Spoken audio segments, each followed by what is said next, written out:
A small girl is fighting for her life in front of the tower. Straight down there, looks like straight teeth. I survived a shark attack in Bondi Beach. Yeah! A woman has just collapsed in the shadow of the lifeguard tower. Bluebottles, they're an absolute menace.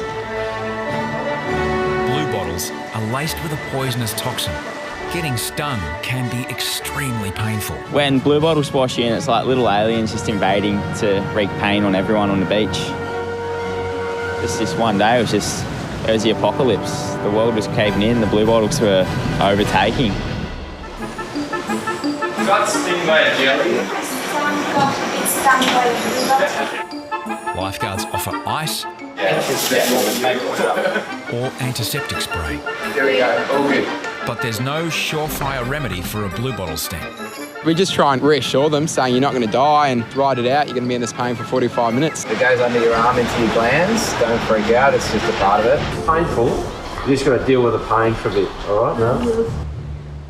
After treating hundreds of people, lifeguards find the latest casualty doubled over on the stairs. You okay, sweetheart? But she doesn't have any of the welts that normally come from a sting. I honestly couldn't see where she actually got stung. First aid, come in, sweetheart. We're going to put you on a first aid bed just to relax. Okay. Everyone deals with pain differently. 17-year-old Thomas from Goulburn leaves little doubt whether he's been stung or not. I've seen thousands of people that have been stung by bluebottles, but this day it was the biggest welt I've ever seen. Definitely one of the better bluebottle stings to have come to the tower today, if not the best of the season. Yeah, I was body surfing and next minute I feel something wrapping around my stomach and then I look down and I see the blue tentacles. Bluebottle stings this bad can bring adults to their knees. Oh, it's pretty, I'm feeling all right, but it's still pretty stingy. This kid was putting on the bravest face I'd ever seen. I think I'm done with the water for today. And eventually he just turned around to me and said, "Can I just leave now? I'm sick of sitting here."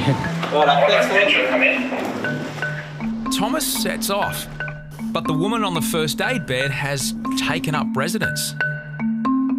I said to Harrison, I said, "Mate, I don't know how to say it like nicely, bugger off." And so it hurts a little bit, but it'll be gone in about 20 minutes.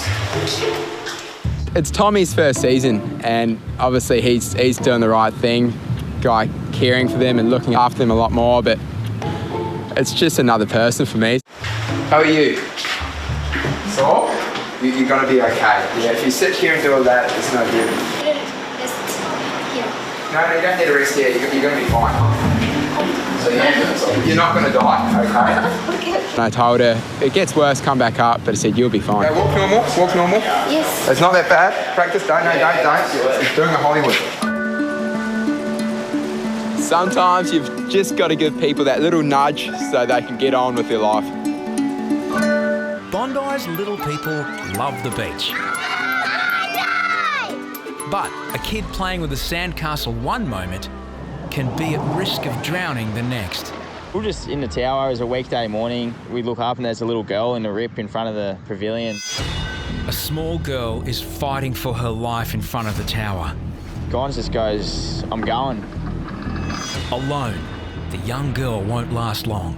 Yeah, the fear definitely gets bigger when there's little kids because they're so defenseless in the water. Guy's right in front of the tower. When you're in the tower, you're watching that person, just got to keep eyes on her so if she goes under, I can at least tell them where she's gone under. So it's a gut-wrenching feeling, but you have to do it. She's really, really bad. Gons, he comes down on his days off and paddles a lot, and I just know he's using every bit of that training to get there as fast as he can.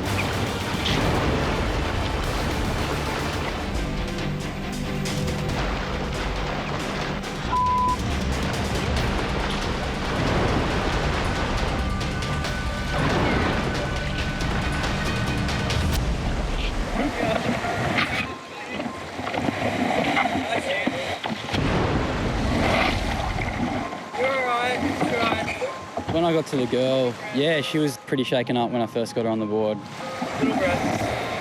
8-year-old Ava from Queensland is on holiday with her father, Graham, but he's nowhere to be seen. After a while, it sinks in, like, what's she doing out here by herself?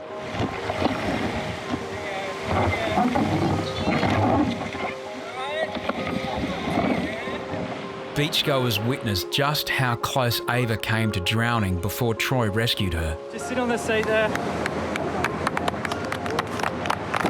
Troy wants to have a word with Ava's dad as soon as he can find him. Look up there. I think I can see him. You can see him? Yeah. Just there? Yeah. Is that him? Yeah. Okay, we'll walk over to him, okay? Just next time, look, keep an eye on him, man. Sorry, no. Like, Where were you, eh? It's this close. Like, Oh, she played right out here. yeah, she was right out the back as well. Like, it was very close. Oh, sweet, bro. You're very brave. You're very brave. Sorry, buddy. It's a mistake that many parents make, but this time it nearly cost Graham the life of his daughter. Oh, look, I was laying there and my daughter went for a swim. She floated out of the flags and ended up rescued. You were scared? The waves kept on hitting me. The waves kept hitting you? Yeah. So I kept on going down and down. Oh, darling. She wanted to come down and see the lifesavers. That's why we come down from Queensland. So she got to see them up close. Yeah. It's embarrassing, eh? Yeah, my advice for parents coming to Bondi is you've got to look out for the red and yellow flags and to keep an eye on your kids. A shark is reported harassing surfers. I think a shark out there just had a go at a bloke. Really? Looked like it. Whereabouts? It could have been a dolphin playing, but it just kind of didn't look like a dolphin. It kind of moved a little bit quicker. Yeah. We all saw it, and everybody went, move coming in. What became? It looked like he had a go at a surf. No, it was about another bloke out in the back there. And it looked like it had a go at him. It kind of sort of went at him and then moved away again when he was on the way. Did he see it? Yeah, he come in with me. Where's he? As some evacuate the water, the sighting is confirmed by other surfers. It would have probably been about as long as a board chasing fish under the water down out there. Then it's confirmed again. Got out there straight away. Scary. Still out there. The way you come in and all of a sudden just turned off. We're going to take it seriously. We sort of have to. There's about 3 or 4 surfers. They said they're not 100% sure. They said it could have been a dolphin, but it was really big. And it swam underwater straight at them, and then they all hit the water or something and swam off in the other direction. Are they all friends or are they just separate guys? They know each other? With 4 independent witnesses, Hoppo decides it's no joke. But should he panic thousands of swimmers or risk a shark attack itself? Surely fall forward. Yeah, that's right. They knew each other. It could be a gag if they don't know each other. Better get 4 random people.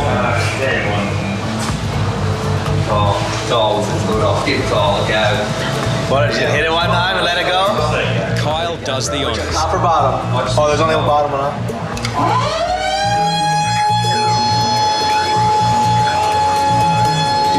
Just attention everyone out in the water. We've just had a shark sighting. We've sounded the shark alarm. If everyone would just like to make their way back to shore, just until we clear the area and make sure it's safe to swim. The shark net across Bondi only provides a deterrence. Shark sightings inside the net are not uncommon. Today we just had a sighting of a shark. One by one. Could you please all return to shore?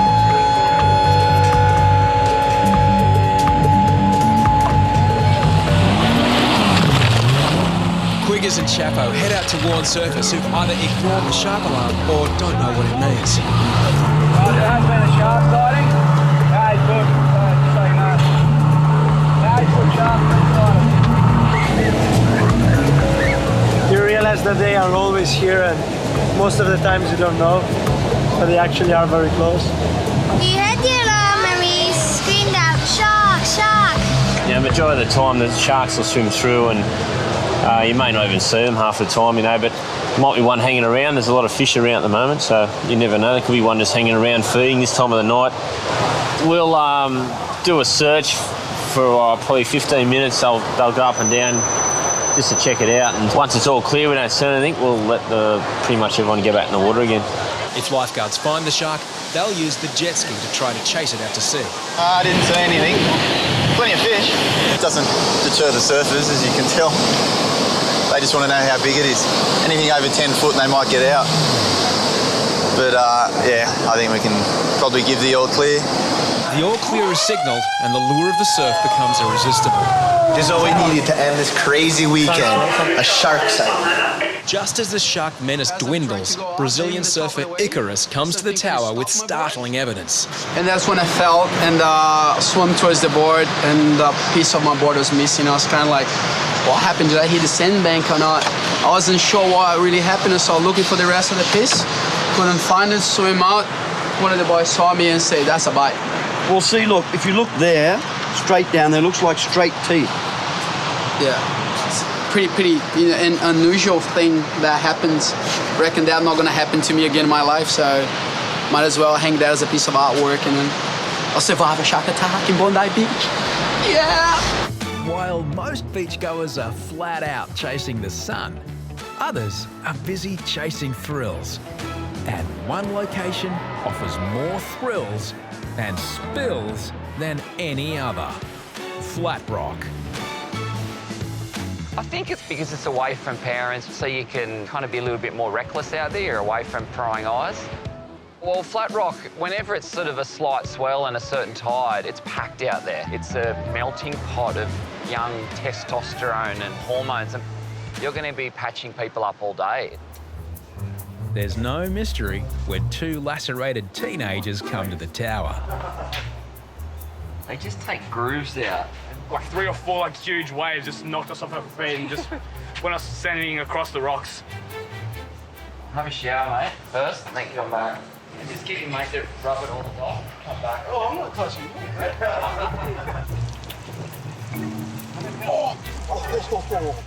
Before they came to Bondi today, Mum set one rule. Oh, Mum said not to do that. That's the only thing she told me not to do, and I did it.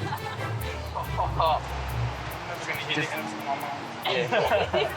Irrigating the wounds with a saline solution helps minimise the risk of infection. Wow. It also stings. You have to bleep it out.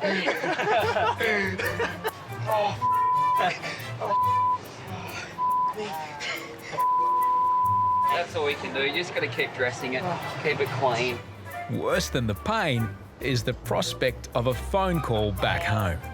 Well, he would have been nervous to make the phone call with his mum. Just dial it like that. To tell you the truth, I just would have wore trackies and jumper for the next few weeks and not told her.